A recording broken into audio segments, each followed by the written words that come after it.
இப்போ இந்த 5000 ரூபாய் பணம் வந்திருக்குன்னு சொல்றாங்க. இந்த 5000 ரூபாய் பணம் வந்திருக்கிறதுனால எத்தனை குடும்பம் இன்னைக்கு எத்தனை ஒயின் ஷாப்ல சீரழின்னு சொல்ல முடியாது.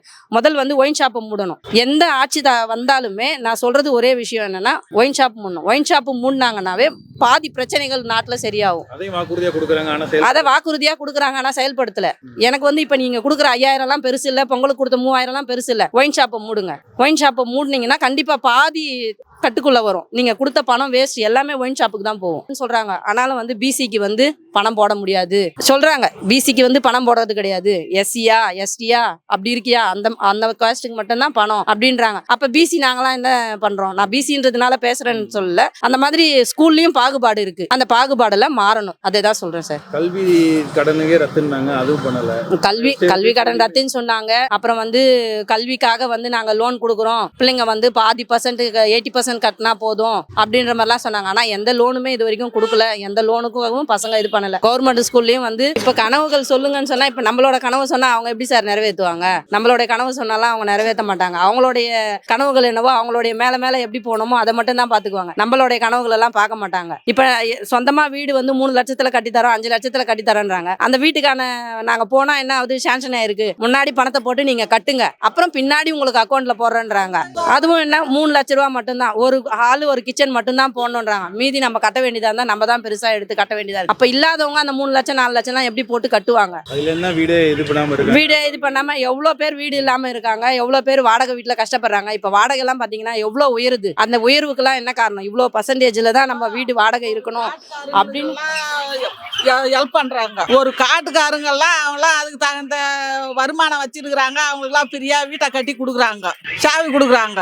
இப்போ ஒரு நடுத்தரமா இல்லாதவங்க ஒரு பிள்ளைங்களே பார்க்கல, ஒரு புருஷன் பொண்டாட்டி இருக்கிறாங்க, வீட்டை விட்டு வெளியே போன அனுப்பிச்சிடுறாங்க.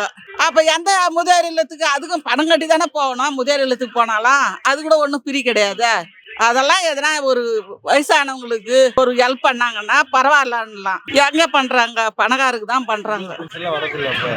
முதியோர் பிரச்சனை அது கூட ஒரு சிலருக்கு வருது. 60 வயசுக்கு ஆனாதான் கொடுப்பாங்க. 60 வயசு வரைக்கும் யாரும் உழைக்க முடியாதுல்ல. 50 வயசு ஆனாலே 40 வயசு ஆனாலே எல்லாருக்கும் இப்பெல்லாம் வந்து கொஞ்சம் கொஞ்சம் உடம்பு முடியாம ஆயிடுது. ஒவ்வொருத்தருக்கும் ஒவ்வொரு விதமான பிரச்சனை வருது. அப்படி இருக்கும்போது 60 வயசுக்கு மேலதான்றப்போ ஒண்ணுமே இது பண்ண முடியாது இல்லை. நம்மளுடைய கனவுகள்லாம் வந்து அவங்களுடைய இது கிடையாது சார். அவங்களுடைய கனவுகளை தான் அவங்க பெருக்கிட்டு போறாங்க. இப்ப வந்து எங்கேயாச்சும் போய் ஒரு 4 மக்களை சந்திச்சு, அம்மா உங்களுக்கு என்ன பிரச்சனை, உங்க வாழ்க்கையில என்ன இருக்கு, உங்களுக்கு என்ன வாழ்வாதாரம், உங்களுடைய தேவை என்ன அப்படின்னு சொல்லி எந்த கட்சிக்காரங்கன்னா பேசியிருக்காங்களா? வருவாங்க, பெரிய வண்டியில மேல நிப்பாங்க, கேமரா போடுவாங்க, பேசுவாங்க, ஹாய் சொல்லுவாங்க, கை காட்டுவாங்க, அப்படியே போயிட்டுவாங்க. எந்த மக்களையும் வந்து நேரடியா சந்திக்க மாட்டாங்க, பேச மாட்டாங்க. இந்த 5 வருஷத்துக்கு நாங்க இந்த 5000 ரூபாய் வச்சு நாங்க சாப்பிட முடியுமா? தேவையில்லாத அவங்கள போடுறாங்க. அவங்கள நீ ஜெயிப்பினா நான் ஜெயிப்பினான்னுவாங்க. அதெல்லாம் கடவுள் சித்தம் தான். யாருக்கு ஓட்டு போடுறாங்களோ, யார் யாரு போய் விழுதோ அதெல்லாம் கடவுள் செயல் தான். நம்மளால ஒன்றும் கிடையாது. என்ன ஒன்று ஏழையும் கொஞ்சம் இந்த நடுத்தரமான ஆளுங்களையும் பார்த்தாங்கன்னா பரவாயில்ல. ஒரு காட்டுக்காரங்களுக்கு வீடு கட்டி கொடுக்குறாங்க, ஒரு வயசான முதியோருங்களை கொண்டு போய் சேர்க்குறாங்களே, அவங்களுக்குலாம் எதுனா பண்ணாங்கன்னா பரவாயில்ல. ஒரு ஏழை பிள்ளைங்க படிக்குது கவர்மெண்ட் ஸ்கூலில், அந்த பிள்ளைங்களுக்கு கொடுத்தா பரவாயில்ல. அதுவும் இல்லாத பசங்களுக்கு தான் ரொம்ப இதுவாக இருக்கிறவங்களுக்கு தான் கொடுக்குறாங்க. அது மாதிரிலாம் பண்ணுறாங்க. என்ன பண்ண முடியும்?